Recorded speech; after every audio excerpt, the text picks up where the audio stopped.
దేవుని పరిశుద్ధ నామానికి మహిమ కలుగునుగాక.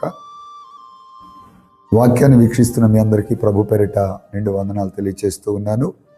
గలతీలకు రాసిన పత్రిక 6వ అధ్యాయము 14వ వచనములో ఇలా రాయబడుతూ ఉంది, అయితే మన ప్రభువైన యేసుక్రీస్తు సిలువ యందు తప్ప మరి దేని యందును అతిశయపడుట నాకు దూరమవునుగాక.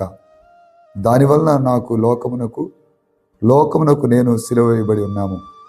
వాక్యం వింటున్న వారులారా, అపోస్తలుడైన పౌలు ఇలా చెప్తున్నాడు, నేను సిలువ యందు అతిశయపడతాను అని మాట్లాడుతున్నాడు. ఒక ప్రాంతంలో ఒక ధనవంతురాలు ఉందట.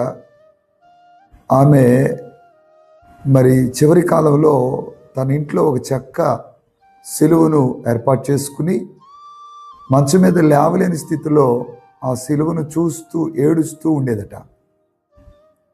అయితే ఆమె చనిపోయిన తర్వాత తనకున్న 4 పిల్లలు వచ్చి ఆస్తి పంచుకుని వెళ్ళిపోయారట. ఆ సిలువ మాత్రమే మిగిలిపోయింది. ఒక పేద ఒక వ్యక్తి ఇంటి ప్రక్కనే ఉండి ప్రతిరోజు వచ్చి ఆ వృద్ధురాలను పరామర్శిస్తూ ఉండగా ఆ వ్యక్తికి ఆ సిలువను వారిచ్చేశారట. తను జాగ్రత్తగా ఆ సిలువను ఇంటికి తీసుకెళ్ళింది.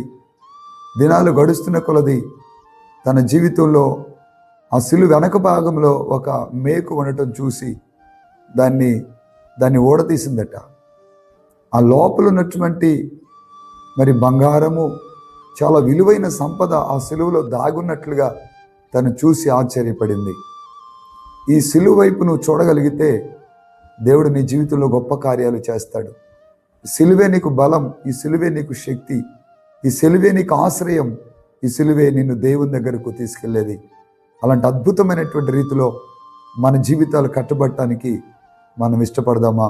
దేవుడు మనందరినీ దీవించి ఆశీర్వదించునుగాక. ఆమేన్.